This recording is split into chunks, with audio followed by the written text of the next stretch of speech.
Hi, I'm Redneck Computer Geek, and welcome to my channel. Today we're going to be talking about replacing the wire gun rather, on a Hobart 140.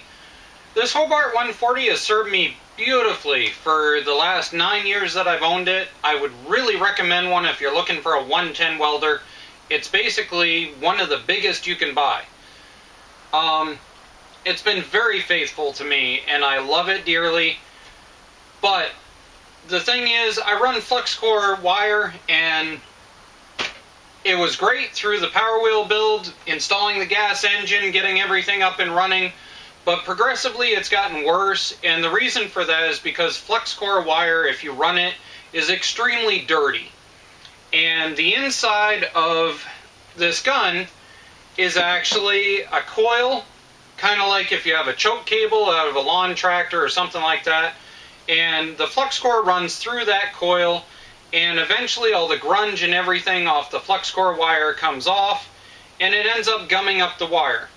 Now, I've actually cleaned the wire on this several times, and usually what I end up doing is I pull the entire assembly out and I string it out with the gun up and the end down, and I run WD-40 cleaner through it just as much as I possibly can, and usually that cleans it out. Unfortunately, after almost 9 years worth of use on flux core, it's just hit that point. So we have our replacement kit. Now, this replacement kit, the Hobart 140 and the Hobart, the Handler 187 actually use the same exact gun, just so that you know. This is a H100S2-10. I'm going to include the link down in the description for the Amazon account. And these gun setups range, they're usually somewhere around the $100 to $120 mark, depending on when you buy it. And we're going to be installing it today. Alright, so what I'd like to do now is unbox it and show you exactly what it comes with. Now, when we flip it open, we're going to have our actual gun, which is nice feeling, rugged. And we're also going to have a set of tips.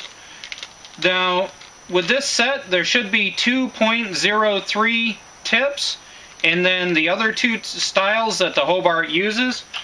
And I also purchased these, which are Hobart number 770177.03 tips, which is what I run in my flux core.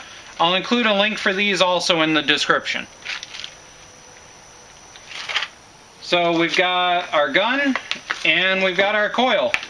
Now, you want to make sure when you're working with this that you're careful of this piece.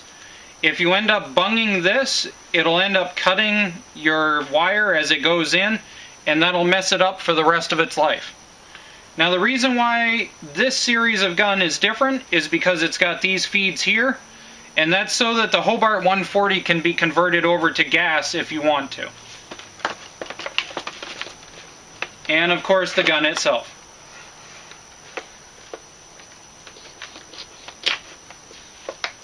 And as you can see, there's the gas feeds there.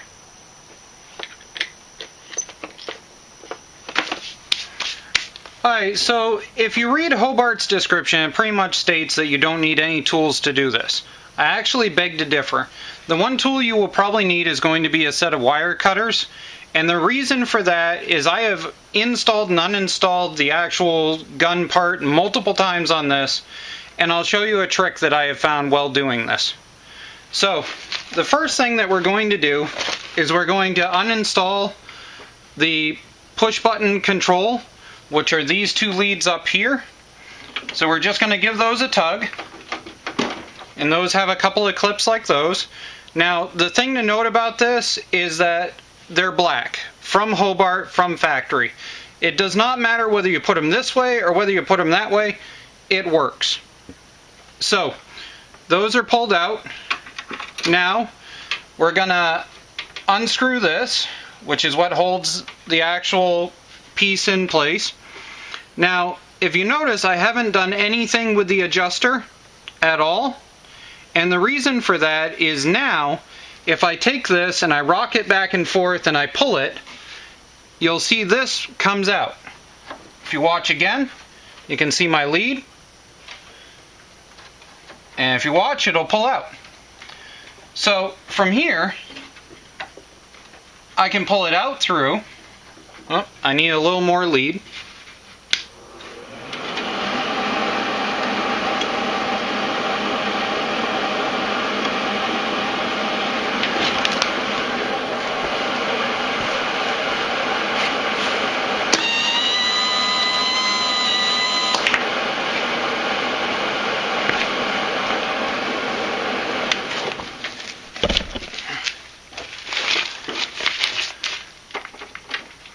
There we go, so we gave ourselves a little more lead.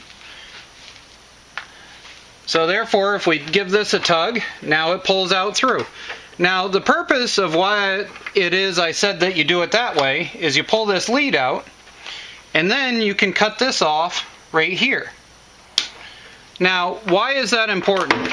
And the reason being is because now you don't have to mess up your tensioner, you don't have to undo anything, and you don't have to have the wire back feed into your reel, which is spring loaded, and then that way you don't mess anything up. You've got your lead coming out through right here. So what we're going to do, and I'll try not to put my shoulder in front of the camera, is we're going to take our controller lead for the gun, and we're going to thread it in. Then we're going to take the gun itself, the lead, and we're going to thread it in also. But what we're going to do is we're going to take a second and feed it over the top of the wire that we just left cut off. Like so. From there, you put it into the shroud right here and give it a push. And working it back and forth definitely helps the situation. You should feel the two O-rings set in as you set them. Like so. In this case, you can actually hear them tunk in because it's such a new lead. Once it's in, tighten down your knob here.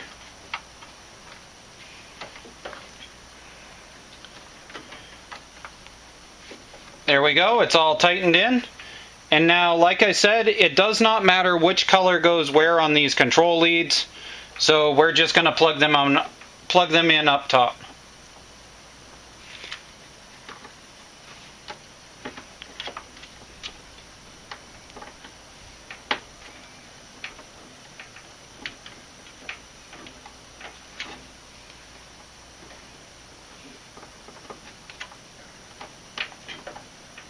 There we go. So at this point, if we switch the unit on, we should be able to hear it and watch it feed wire.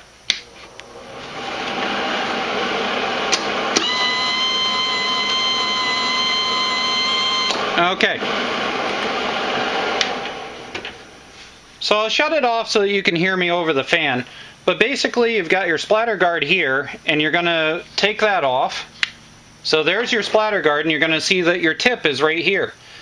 So what you're going to do is press it until you feed your wire up through about 1.5 inches, and then put your tip on. Now your tip is made out of soft copper, so when you go to tighten it, just hand tighten it and give it just a tiny bit more.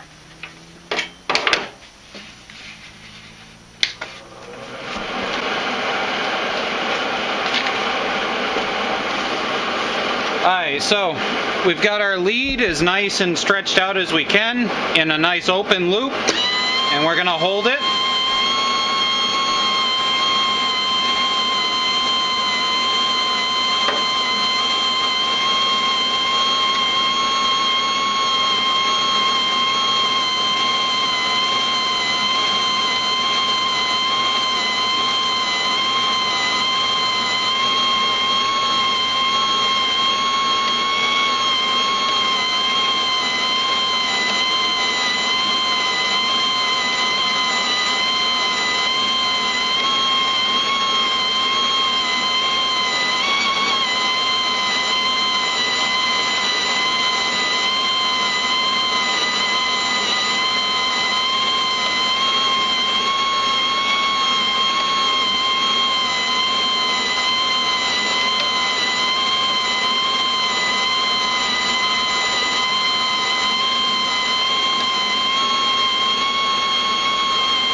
Now, that feed was in real time because I wanted you guys to see how long it actually takes for it to feed while it's set on 50.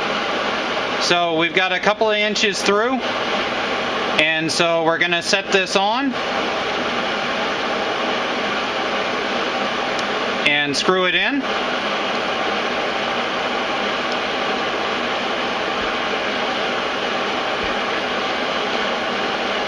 In this case, rather than grab a pair of pliers, we're just going to go like that. There we go. Now we put our lead on, clip it off, and you should be ready to go. Much better.